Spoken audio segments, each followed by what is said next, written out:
Heto na, shock sila, kakapasok lang, breaking news, kumalas na lahat. Ayan, syempre itong balitang ating matutunghayan ngayon ay nagmula kay Pinas News Portal. At ito po ang inyong lingkod na si BT na magbibigay ng reaksyon at komento dito sa video na ating matutunghayan ngayon. At wag na natin pagtagalin at sabay-sabay na nating panoorin ang laman ng video na hatid sa atin ni Pinas News Portal at bibigyan natin ng reaksyon ang balitang ito. Pasok! Bigyan natin ng reaction opinion itong post ni Teo Moreno. 31 minutes ago. Syempre bago natin simulan ng video ito, nais ko nga pala magbigay ng credits dito sa bosses na madidinig natin ngayon at bibigyan ng reaksyon. Walang iba kundi si General Macanas. Syempre huwag niyong kalimutang suportahan ang channel ni General Macanas. Mga katunay, pakibisita po yan. At huwag niyong kalimutang mag-subscribe at mag-follow para maging updated po kayo sa mga balita at sa mga vlogs na hinahatid sa atin ni General Macanas. Ayan po yung The General's Viewpoint. Mga katunay, ipagpatuloy natin. Breaking. SGV Country Manager Rosana Fajardo has resigned as a commissioner of the Independent Commission for Infrastructure effective December 31, 2025. Only ICI Chairman Justice Andres Reyes and Special Advisor and former General Rodolfo Azurin remain as members of the Commission. Parang nagkakaubusan na sila dyan sa ICI, nagkakaalisa na. Tapos yung natitira parang hindi pa nakakaramdam. Matibay pa. Ano ba ito? Statement from the Commissioner. Basahin ko lang itong resignation statement. Statement from the Commissioner, December 26, 2025. Resignation from the Independent Commission for Infrastructure. I, Commissioner Rosana Fajardo, have tendered my courtesy resignation from the Independent Commission for Infrastructure effective December 31. Medyo mali. Since my appointment in September 2025, I have been committed to advancing the Commission's objectives, particularly in the areas of financial oversight and infrastructure project investigations. Throughout my tenure, I have developed comprehensive approaches for evidence gathering, prepared detailed work plans, and supervised volunteer efforts in investigations. My contributions have led to recommendations aimed at improving government procurement and budgeting process related to infrastructure projects. I have completed the work I set out to accomplish when I was appointed, ensuring that the foundational goals of the Commission have been met. I believe that the investigative and prosecutorial responsibilities will now transition to other agencies such as Department of Justice and Office of the Ombudsman, which are better positioned to ensure accountability for contractors and government officials. Additionally, with the recent prioritization of the bills for the creation of Independent Commission against Infrastructure Corruption and the Independent People's Commission, a permanent commission with enhanced powers will be more effective in supporting the Ombudsman Office and prosecuting parties involved in irregular government infrastructure projects.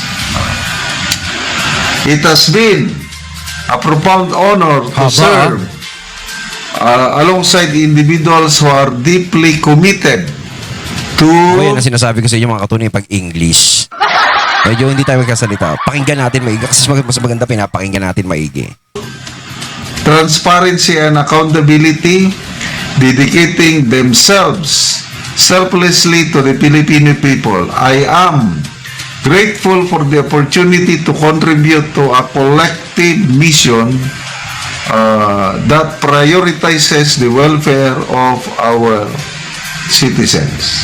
Yan ang kanyang statement. So, Ayun. magandang pagkasulat, magandang pagkabasa, parang walang reklamo, but So parang yung sa sulat na yun, parang nagpapasalamat siya. Di ba? Parang yung dedikasyon na ginawa niya, yung basta sa trabaho niya, ganyan. Ginawa niya lahat. Di ba? alam na, sino ba naman ang makakatagal dyan na wala mang pundo? Yun lang. Pinatotohanan, both ni Mayor Magalong at ni Secretary Reyes. Parang ang nangyayari dito, parang kulang na lang ang ilagay doon sa sinulat. Kaya ako umalis dahil kulang sa pondo. Hindi, di ba? Kung tutuusin kasi, di ba, yung ICI na yan, kung talagang gustong gamitin yan para linisin ang gobyerno, linisin kung sino ang may mga kasalanan, panagutin, yan.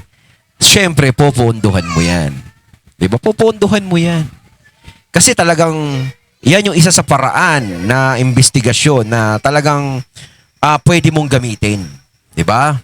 Tinayo mo yan eh. Ikaw. Di ba? Kaso nga lang, ang problema, syempre, nababalitaan natin, hindi yan napoponduhan.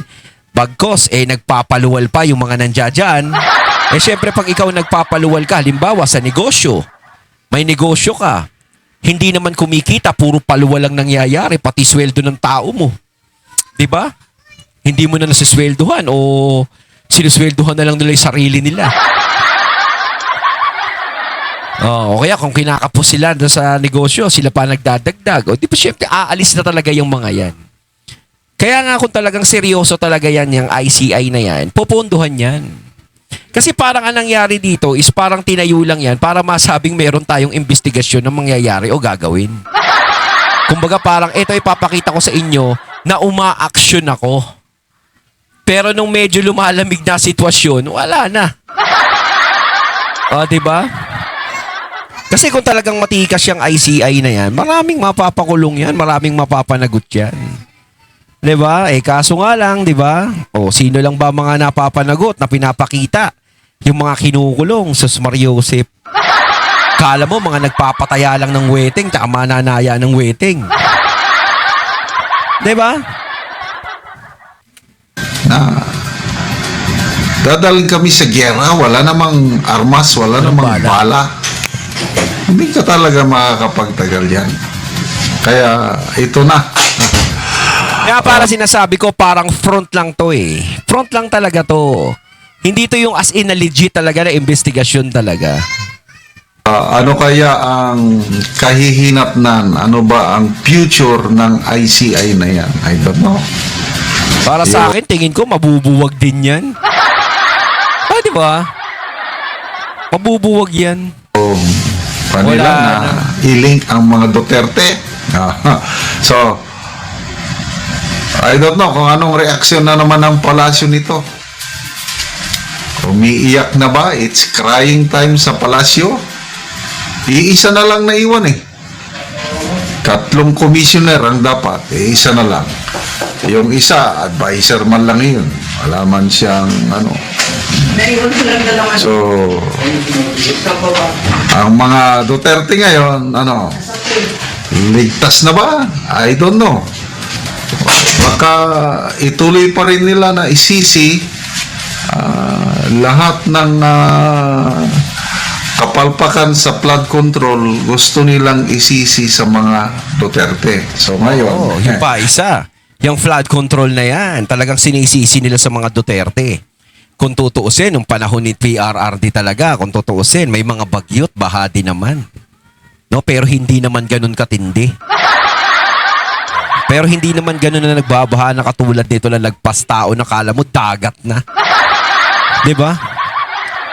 Ngayong panahon na to, 'di ba, sobrang tindi ng nangyayari. Oh. Kasi alam nila pinagpagawa sila, nagbigay sila ng pondo diyan eh.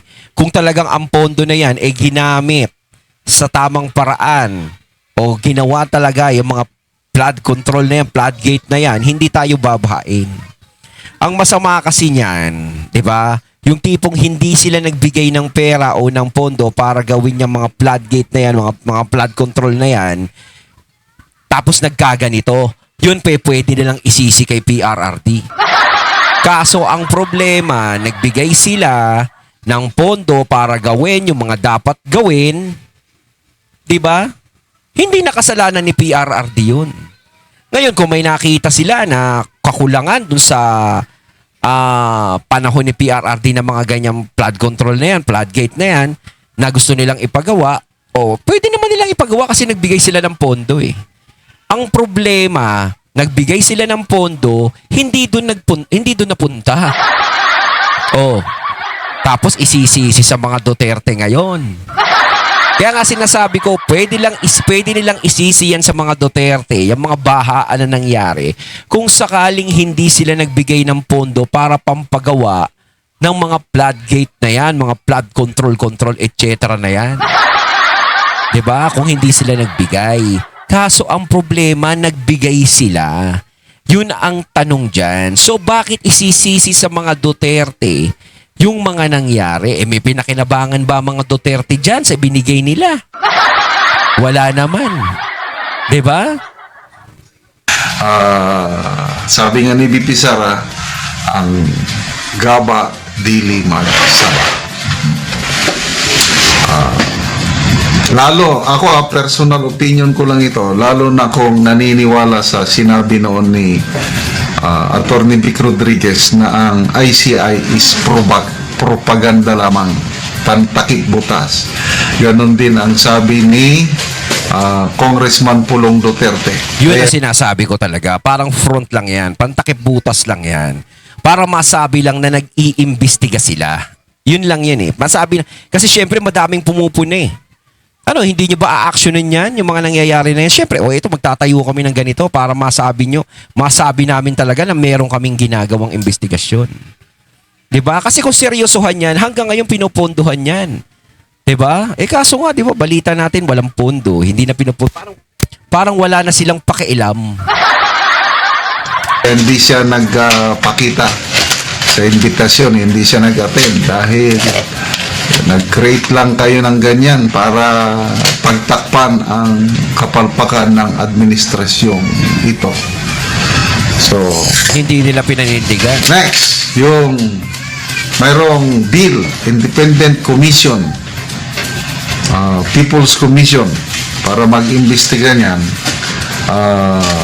Hindi naman sinertify ng Pangulo as urgent.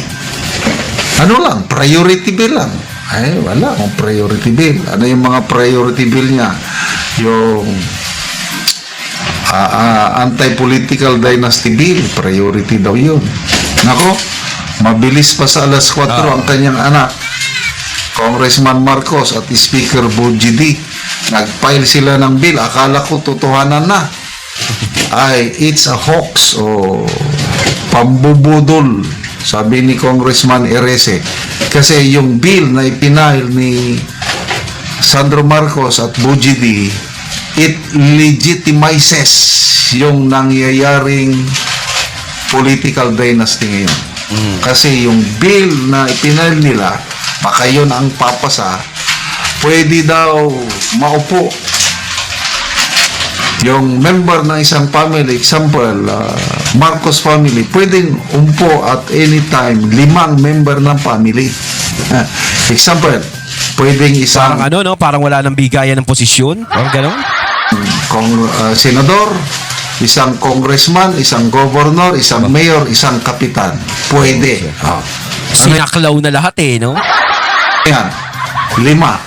Kumbaga yung mga binibintang nila sa Duterte, sila din naman ang gumagawa eh. Ay, nako. Isang pamilya. O di ba political dynasty yun? Yun ang bill na isinampa ni Sandro Marcos at OGB. Yun ang sinertify ng Pangulo na priority ipapasa daw. Nako. So I don't know kung baka yun ang Parang papasa. hindi mo wala sa posisyon, di ba? Ayan yung yung matindi. Di ba sinasabi nila, yung mga Duterte daw, ganid sa posisyon, talagang ganto, pero ang gumagawa, sila, hindi naman yung mga Duterte. Di ba? Kasi kung mga Duterte ganid sa posisyon, si PRRD, ang daming pagkakataon para hindi bumaba ng Malacanang. Di ba? Pwede nga na pagkatapos ng termino ni PRRD, si BP Sara na kaagad ang patakbuhin niya eh. Di ba? Bakit magpapakirap ka pa maging vice president? Pwede ka naman maging presidente. Pero hindi nila ginawa. So ngayon, sino ngayon ang ganid sa kapangyarihan? Sino ngayon ang ganid kung ganyan ang mga ipinapasang klaseng bil-bil na yan? Di ba? To me, isang kalukuhan Yung mga ginagawa nila sa kanila nagbabackfire eh. lang yun. Kahit itong ICI, isang kalukuhan lang. So good luck. Ayon, at ating natunghayan ng video na nagbula kay Pinas News Portal at syempre natunghayan natin ang boses na yun na binigyan natin ng reaksyon na nagbula kay General Macanas. Kayo mga katunay, anong masasabi nyo tungkol dito?